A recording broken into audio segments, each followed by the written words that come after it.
कभी आपने खुद से पूछा है, कहीं मैं ज्यादा तो नहीं सोचता? आरव अक्सर यह सवाल खुद से करता था। उसकी उम्र ज्यादा नहीं थी, बस 22 साल पर दिमाग एक ऐसी मशीन बन चुका था जो हर चीज को सोचकर, उलझाकर, फिर से सोचकर भी नहीं सुलझाता था। रात के 3 बजे तक उसकी आंखों में नींद नहीं होती, सिर्फ सवाल होते। क्या मैं सही कर रहा हूं? लोग मेरे बारे में क्या सोचते हैं? अगर मैं फेल हो गया तो? वो सोचता रहता, इतना कि अब उसे खुद से डर लगने लगा था। एक दिन उसने तय किया कि वो अपनी इस सोचने की आदत को समझेगा, जवाब खोजेगा। आरव खुद से यह पूछते हुए छत की ओर देख रहा था। बाहर सब कुछ शांत था, मगर उसके अंदर एक तूफान चल रहा था। पूरा शहर सो चुका था, गलियां खाली, लाइटें बुझी हुई, लेकिन आरव का दिमाग अब भी जगा हुआ था, पूरी तरह सतर्क, पूरी तरह सक्रिय। हर रोज की तरह आज भी उसे नींद नहीं आ रही थी, पर नींद न आने की वजह अब नींद नहीं थी।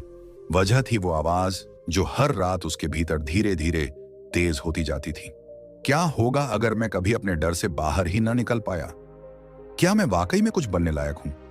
जो कुछ मैं सोचता हूं, क्या बाकी लोग वैसा सोचते हैं? उसका दिमाग जैसे खुद से ही लड़ रहा था। एक हिस्सा कहता शांत हो जाओ, और दूसरा हिस्सा कहता अभी बहुत कुछ समझना बाकी है। और आरव बस छत की ओर देखता रहा, जैसे आसमान से कोई जवाब मिलने वाला हो। आंखें बंद हैं, लेकिन अंदर कोई फिल्म चल रही होती है।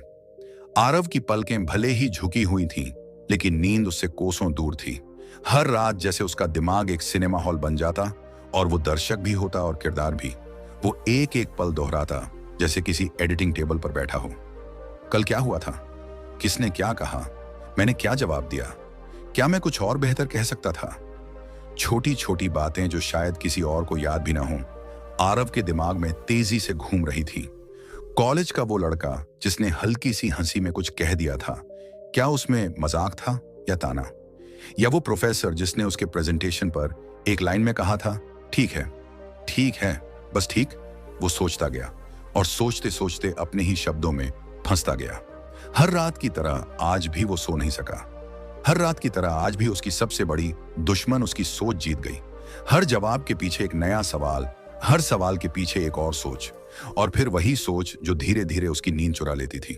कभी लगता जवाब मिल गया है, लेकिन जैसे ही वो राहत की सांस लेता, कोई नई परछाई दिमाग में उभर आती। क्या वाकई ये सच है? क्या सब ठीक हो जाएगा? सोचना अब उसकी आदत नहीं, उसकी लत बन चुका था। और ये लत ऐसी थी जो उसे खोखला कर रही थी। चुपचाप अब उसके चेहरे पर थकान थी, आंखों में लाल डोरे, और मन में एक भारीपन जिसे वो शब्दों में नहीं बदल पाता। दिन में वो हंसता, बात करता, सब कुछ नॉर्मल दिखता, पर रातें तो जैसे उसका असली चेहरा जानती थी। जहां सब सो जाते थे, वहीं से उसकी असली जिंदगी शुरू होती थी, एक जिंदगी जो सिर्फ सोचने में बीतती थी। और फिर सुबह जब बाकी लोग अलार्म बंद करके दिन की शुरुआत करते हैं, आरव जागता है, लेकिन ऐसा लगता है जैसे रात भर कोई दिमाग में लड़ाई करता रहा हो। जिस्म तो बिस्तर पर था, मगर दिमाग, वो किसी युद्ध भूमि से लौटा सिपाही था, थका हुआ, टूटा हुआ, लेकिन जिंदा। चेहरे पर नींद का नहीं, थकावट का बोझ था। आंखें खुली थीं, पर अंदर अब भी वही सवाल गूंज रहे थे, क्या मैं ठीक हूं? क्या ये सब कभी रुकेगा? आरव आईने में खुद को देखता है, एक ऐसा चेहरा जो मुस्कुराने की कोशिश कर रहा है, लेकिन आंखें सब सच कह रही हैं। उसकी सुबह अब नई शुरुआत नहीं होती, बस रात की उलझनों का एक्सटेंशन बन चुकी थी। सिर भारी, दिल बेचैन, और मन पूरी तरह थका हुआ। आरव ने जैसे ही आंखें खोली, सूरज की रोशनी खिड़की से झांक रही थी, मगर उसके भीतर अंधेरा अब भी कायम था। शरीर तो बिस्तर पर था, लेकिन दिमाग तो रात भर किसी अनजाने रास्ते पर दौड़ता रहा, बिना रुके, बिना थमे, बिना किसी मंजिल के। जैसे कोई ट्रेन हो जो स्टेशन कभी ना पहुंचती हो, बस चलती रहे और चलते चलते थका दे। आरव ने माथा थामा, सिर भारी लग रहा था। न कोई नींद मिली, न आराम।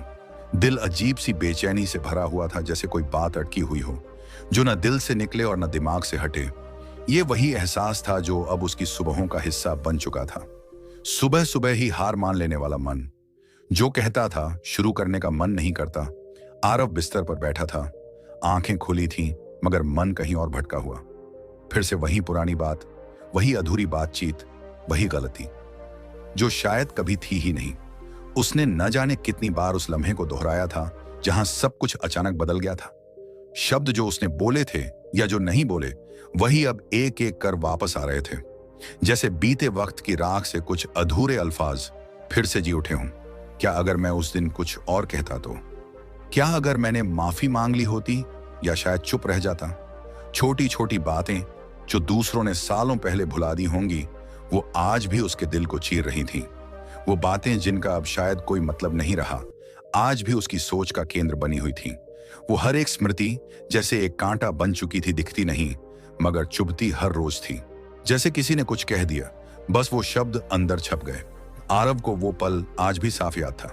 शब्द ज्यादा नहीं थे, शायद एक लाइन, एक ताना, एक हल्की सी बात, लेकिन वो सीधा उसके वजूद में उतर गई थी। अब वो पल हर रात उसकी आंखों के सामने घूमता है, धीरे धीरे, बार बार, जैसे कोई टूटी रिकॉर्डिंग। काश मैं उस वक्त कुछ बोल देता, काश मैं चुप ना रहता। हर बार वो अपनी ही चुप्पी से लड़ता है। हर बार सोचता है, क्या वो सच में मेरे बारे में ऐसा सोचती होगी? क्या मैं वैसा ही था जैसा वो सोचती थी? और यहीं से शुरू होती है सबसे खतरनाक लड़ाई, जब हम खुद से सवाल पूछना शुरू कर देते हैं और जवाब में खुद को ही तोड़ने लगते हैं। आरव अब समझ चुका था, दर्द उतना नहीं होता जितना अकेले उस दर्द को बार बार जीने में होता है। दिमाग आए हमारी सुन ही नहीं रहा। हम उसे रोकने की कोशिश करते हैं, बार बार, हर रात, हर सोच पर ब्रेक लगाने की कोशिश, लेकिन थक जाते हैं खुद से लड़ते लड़ते। और फिर एक पल आता है जब लगता है, क्या मैं ही पागल हो गया हूं? लेकिन नहीं यार, तू पागल नहीं है, तू इंसान है। इतना इंसान कि तेरे अंदर की सोच भी जिंदा है, इतना जिंदा कि तुझे चैन से बैठने भी नहीं देती। समझना सिर्फ इतना है, सोच को दबाने से वो मिटती नहीं है, वो तो बस अंदर जाकर और तेज हो जाती है। जैसे कोई बंद दरवाजे को बार बार खटखटाता है। हम दरवाजा बंद करके सोचते हैं कि अब सब चुप हो गया, लेकिन नहीं, अब वो खटखटाहट और गूंजने लगती है और धीरे धीरे हमारे भीतर गूंज बनकर रह जाती है। कभी कभी सोच हमें तोड़ती नहीं है, बल्कि हमें खुद से मिलाने आती है। अगर आप भी ऐसी सोच से गुजरे हैं तो यकीन मानिए, आप अकेले नहीं हैं। हम सब कभी ना कभी इस जंग से गुजरते हैं और जीतते भी हैं। इस दुनिया में सबसे बड़ी ताकत है खुद को समझना, और आपने आज वो पहला कदम उठाया है। अपने मन की आवाज को दबाइए मत, उसे सुनिए, उसे अपनाइए। और अगर ये बातें आपके दिल तक पहुंची हैं तो इसे किसी ऐसे इंसान तक जरूर पहुंचाइए जो आज खुद से लड़ रहा है, तो आसमान भी झुक जाता है। हमें एक सीख देती है, खुद पर विश्वास करना सबसे बड़ी ताकत है। दुनिया चाहे कितनी भी कोशिश करे आपको नीचे गिराने की, अगर आपके इरादे ऊंचे हैं तो कोई रोक नहीं सकता। तो इसे अपने उन दोस्तों तक पहुंचाइए जिन्हें शायद यह सुनने की सबसे ज्यादा जरूरत है। लाइक, शेयर और सब्सक्राइब जरूर करें हमारे चैनल मटनी बूढ़ा को, क्योंकि यहाँ हम बात करते हैं मन की, सच की और उस सुकून की जिसकी तलाश हम सबको है। और जाते जाते बस एक बात याद रखिए, आप जितना सोचते हैं उससे कहीं ज्यादा मजबूत हैं। धन्यवाद।